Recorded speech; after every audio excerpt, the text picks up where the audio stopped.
CBN, Café com Política. Bruno Silva, já conectado aqui para o nosso cafezinho desta terça-feira. Bom dia, Bruno.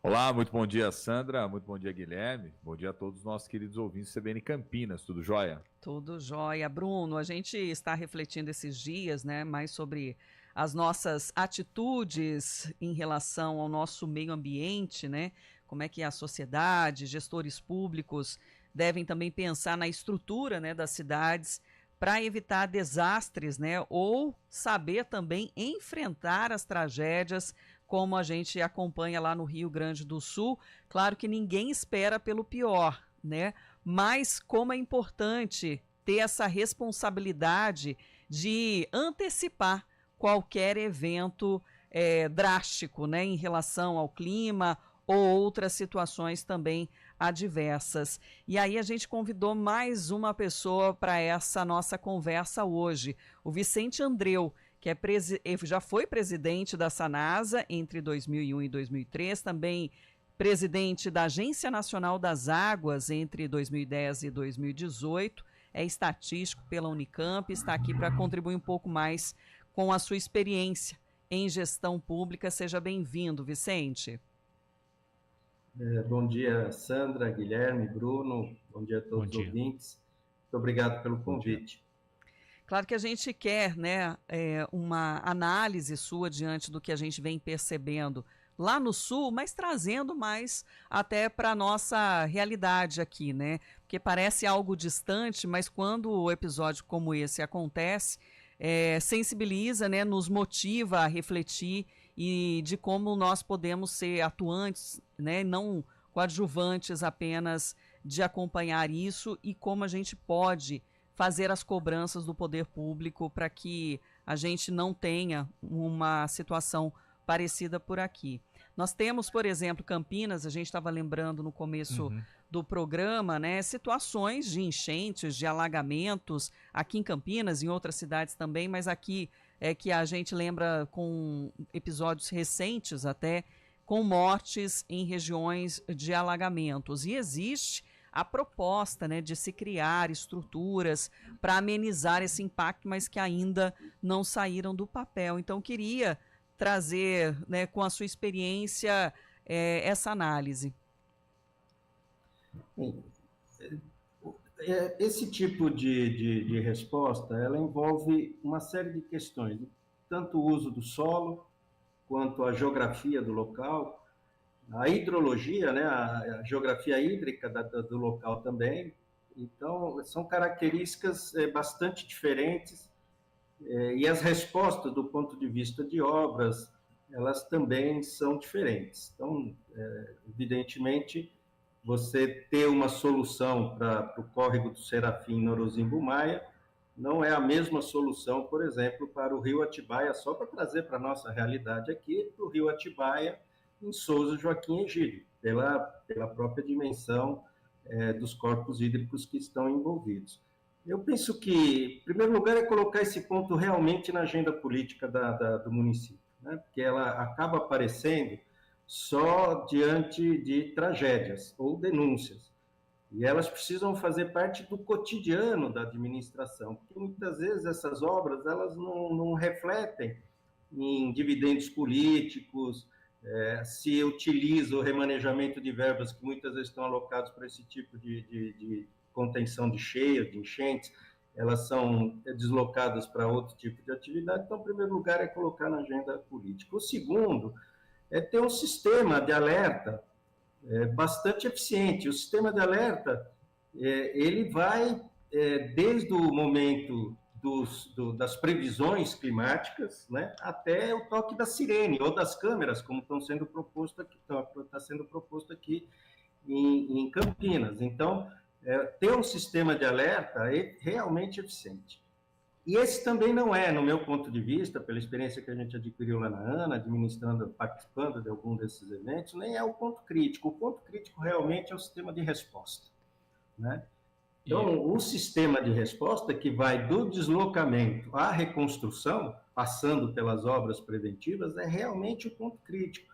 Porque se você não tiver a população organizada, se você não tiver as orientações, não necessariamente que você tenha que passar a todo instante, que vem pelo sistema de alerta, mas as pessoas estarem preparadas para fazer esse movimento, você acaba tendo que, você tem um sistema de alerta eficiente, mas não tem um sistema de resposta eficiente e o prejuízo acaba acontecendo. E no caso brasileiro, isso fica mais dramático ainda, como a gente está vendo agora recentemente no Rio Grande do Sul, e aconteceu em vários outros eventos no país, que as pessoas têm o alerta, sabem o que vão fazer e se recusam a fazer o que é preciso, principalmente por questões de segurança do seu patrimônio. As pessoas não saem de casa com receio de serem assaltadas, suas casas venham a ser assaltadas. Ou então, uma outra parte da população que, mesmo com o sistema de alerta funcionando, elas se recusam a fazer porque não acreditam que aquilo que está acontecendo é, de fato, um alerta, uma motivação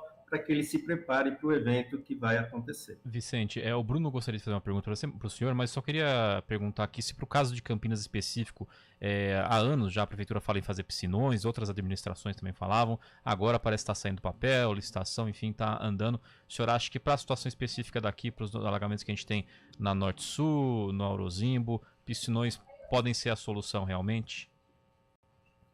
A solução elas não serão, né? Porque a gente não sabe qual é a dimensão da crise, da intensidade das próximas chuvas, mas eles podem ser efetivamente instrumentos que reduzam os impactos decorrentes dessas chuvas. Então, os piscinões, né, eles são mecanismos adotados internacionalmente como uma forma de você amortecer o impacto dessas cheias, acumulando a água, como se fosse um grande piscinão, para depois você ter uma descarga paulatina dessa água ao longo do tempo. Então, eu penso que essas soluções para os locais que estão sendo apontados são soluções importantes de serem executadas, né?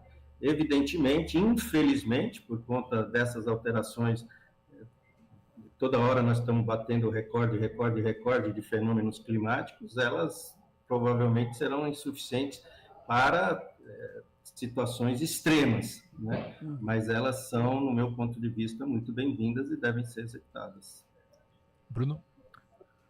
Vicente, uma vez mais, bom dia, né, para você, obrigado por conversar aqui com a gente, né. Há cerca de 12 anos, mais ou menos, uma reportagem que está sendo veiculada aí por grandes órgãos de comunicação, né, há cerca de 12 anos começou a se gestar um plano federal pensando justamente em situações de contingenciamento de desastres ou para grandes desastres climáticos, né. Então, 2012 é a data que inicialmente começou, principalmente após uma tragédia que acabou ocorrendo na região serrana do Rio de Janeiro, que vieram a falecer 900 pessoas, né, se tiverem boa memória vão se recordar.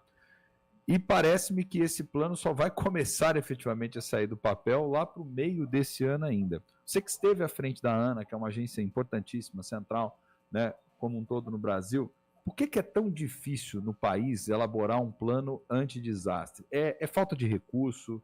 É disposição política? É por não ser prioridade na agenda? Como você interpreta isso, estando inclusive à frente, né, porque já esteve, né, à frente aí de um órgão tão importante? Bruno, eu acompanhei o fenômeno de Petrópolis, eu estava na Agência Nacional de Águas nesse período, em 2012, e houve uma tentativa de resposta de qualificação no plano federal com a criação do CEMADEM, né, o Centro de Monitoramento de Alertas para Desastres Naturais. Então, o Brasil se capacitou, né, melhorou muito a sua capacidade para esses sistemas de alerta em nível federal. Agora, essas respostas, elas não se dão só em nível federal. Tem que haver também uma ação articulada dos estados e do município. E entender que a resposta a um fenômeno como esse não é só obra para contenção de cheia. Então, quando você vai olhar, mesmo no caso do Rio Grande do Sul, é triste de que há pouco tempo atrás um projeto de lei ampliando o desmatamento naquela região aconteça. Então, tem que ter uma visão articulada de todos os agentes políticos de que isso não é uma ação pontual que você vai resolver no dia que chover, né? Tem que ser uma ação articulada, reconhecer o fenômeno, porque muito embora as pessoas falem hoje com uma certa naturalidade, não há um reconhecimento efetivo, né, de que o clima está profundamente alterado, que esses fenômenos vão acontecer numa intensidade, numa frequência que a gente não conhecia na nossa geração, pelo menos na minha geração. Então, eu penso que há que ter uma vontade política, em síntese, uma vontade política de reconhecer o fenômeno e reconhecer a necessidade de dar uma resposta. E, com isso, criar credibilidade, porque no caso de Petrópolis, Bruno, e veja, é muito difícil lidar com isso, mas uma das ações necessárias era apontar naquela região quais eram as áreas possíveis de deslizamento. Sabe o que acontecia? Os proprietários daquelas áreas não queriam que colocasse a identificação de que aquela era uma área passível de um deslizamento. Por quê? Porque o seu imóvel seria tremendamente desvalorizado. Então, você fazer uma identificação, área sujeita a alagamento, o próprio proprietário não quer que aconteça esse tipo de coisa. Então, é uma ação difícil, envolve mudança de comportamento, inclusive, da própria população, no sentido de entender que isso é a sua própria sobrevivência. A gente sempre imagina que isso vai acontecer com os outros, né? Não vai acontecer com a gente. Eu cito um caso assim, histórico, né? O Vale do Itajaí, que também passa por inundações frequentes. Então, qual é o histórico do Vale? Quando você tem a ocupação alemã, se dizia que os alemães falavam, olha, mas os índios, né, ficam com as suas aldeias todas no Planalto, longe da água, como eles são bobos, o ideal é a gente fazer a ocupação aqui no Vale do Itajaí. Aí fizeram a ocupação no Vale do Itajaí, e aí passaram a estar sujeitos a todo tipo de crises, de chuvas, de enchentes, como a gente também acompanhou. Então, é um problema complexo. Eu acho que a gente tem a dificuldade, porque ele não começa do zero, você não tem como voltar atrás para começar uma história dessa do zero. Então, tem que fazer uma adaptação a esse processo, e esse processo de adaptação passa pelo reconhecimento de que é um fenômeno complexo que não envolve unicamente o problema da chuva em si, né? A ocupação do solo, a mudança do clima, o desmatamento, envolve uma série de outros fenômenos, e também um processo contínuo que gere credibilidade para que você tenha um sistema de resposta efetivo, que é o caso, por exemplo, do próprio Rio de Janeiro. Você tem um sistema de alerta que funcionou durante um período, as pessoas se educaram para fazer aquilo, depois isso foi perdendo continuidade, e depois as pessoas passaram a não acreditar, né, nos próximos eventos a partir do sistema de alerta. Então, isso tem que ser também um processo longo, contínuo, de educação junto à população. Vicente Andreu, muito obrigada, viu, por ampliar aqui essa discussão e esse entendimento também junto aos nossos ouvintes. Muito obrigado pela oportunidade e toda a nossa solidariedade ao nosso povo, nossos irmãos gaúchos. Obrigada. E só para a gente encerrar o café, né? A gente tem um outro tema aqui, rapidinho, Bruno, que a gente está já quase terminando o programa. Essa situação informada pela Câmara de Vereadores de Campinas, que vereadores foram ameaçados, né, por uma mensagem, por um e-mail, que trazia declarações racistas e homofóbicas, tendo como alvos a vereadora Paola Miguel do PT e também ameaças à instituição, no caso de Major Jaime do União Brasil, Pirmínio Monteiro do PSB, Igor Diego também da União Brasil, Cecílio Santos do PT e Guida Calisto do PT, ameaças caso eles não renunciem aos seus mandatos. Uma situação lamentável, né, Bruno?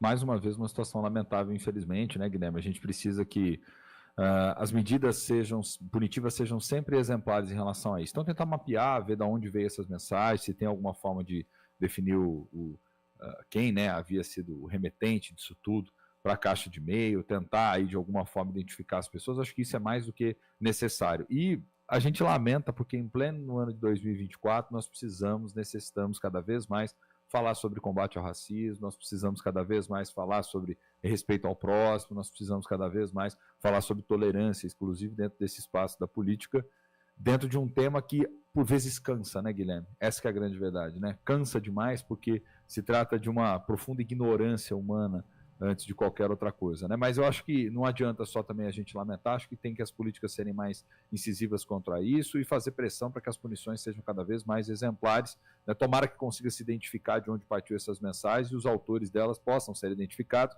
e punidos com o máximo rigor da lei. Eu acho que é por aí, né? Porque tem uma hora que a própria comunicação falha no sentido de que a pessoa não quer ouvir, de que as pessoas não querem reconhecer que nós somos diversos, que nós somos diferentes, né? E isso não tem absolutamente nada a ver com cor de pele, principalmente, né? Então é triste, é lamentável, mas é a grande realidade que a gente enfrenta ainda nos dias de hoje, coisa que não era para a gente estar enfrentando mais. Né? Exatamente, torce para que seja identificado e punida a pessoa que fez isso, né? Obrigado, Bruno. Exatamente. Amanhã a gente toma outro cafezinho aqui.